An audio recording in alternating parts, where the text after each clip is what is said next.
Hello, today we are going to explain the plot of the movie The Abduction of Lisa McVey, which was released in 2018.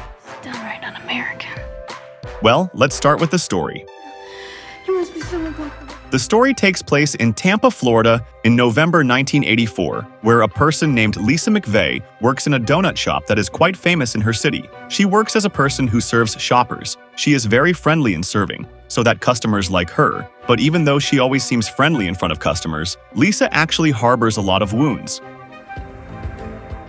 Lisa lives with her grandmother, Diane, and her grandmother's boyfriend, Morris Eldwood, often sexually abuses Lisa, but her grandmother ignores it. Lisa always worked late at night and rode her bike home to her grandmother's house. And one day on her way home from work, she saw a sedan car stopped on the side of the road, and seeing the car on a deserted road, Lisa pedaled faster.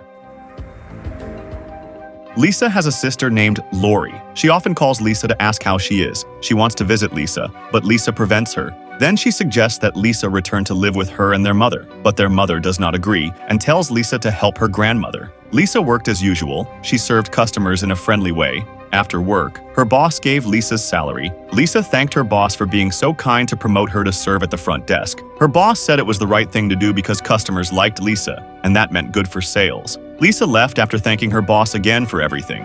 Her boss said, "See you on Monday," but Lisa just left without answering. Her boss felt strange about her attitude because it was unusual for Lisa not to answer. Lisa went home through a quiet street as usual. That day she saw the car that stopped yesterday again on a quiet street. But this time the car turned around in the direction of Lisa's way home. Lisa was frightened and accelerated her pedaling, but it turned out that the car just passed her. Lisa returned to pedaling casually, but she saw the car that had passed her parked somewhere, not far from there. The owner of the car then pulled Lisa off her bike, dragged her and took her to the car. The kidnapper told Lisa to face out the window and forbid her to turn her head. Then he raped Lisa. Lisa did not resist much and complied with the criminal's request. After raping Lisa, the criminal blindfolded Lisa with a red cloth and tied her hands. Lisa screamed rebelliously. The kidnapper then took Lisa in his car to the apartment. On the way, Lisa tried to remember the details she saw through the gap in the cloth covering her eyes. The kidnapper took Lisa to a building and took her up the stairs, then into a room. Then the kidnapper untied Lisa's hands and asked Lisa to take off her clothes, and Lisa complied. Then he took Lisa to the bathroom, removed the blindfold, but asked Lisa to keep her eyes closed. He bathed Lisa with him and raped Lisa again. Along with the kidnapper's bad behavior, Lisa remembers her happy moment with Lori, her Aunt Carol, and Uncle Jim. The kidnapper asks Lisa's name. Then Lisa lies and says her name is Carol, and she is 20 years old, when in fact, she is only 17 years old. The kidnapper was quite happy with Lisa's age because it meant he was not committing acts of child abuse. Lisa asked why the kidnapper was doing this to her.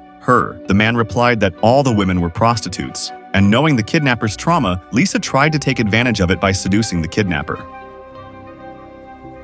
The next day, her grandmother reported Lisa missing. Meanwhile, Lisa's mother seemed unconcerned when the police came to tell her that Lisa was missing. But Lori said that Lisa could not have run away without telling her. Lori was sure that something must have happened to Lisa.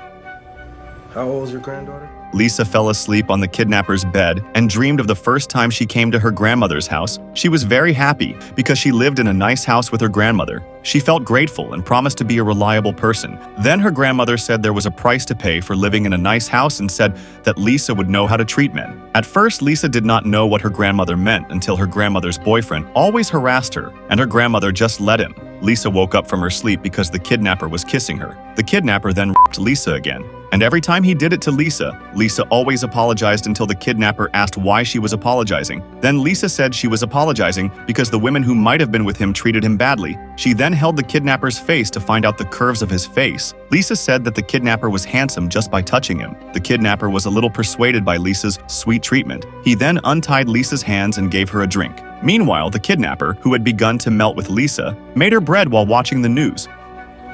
How old is your granddaughter? But when he found out that Lisa had lied about her age, the kidnapper was furious and raped her again. After raping Lisa, Lisa asked to be taken to the bathroom because she wanted to pee, and the kidnapper took her to the bathroom while waiting for Lisa near the toilet, but Lisa asked for privacy.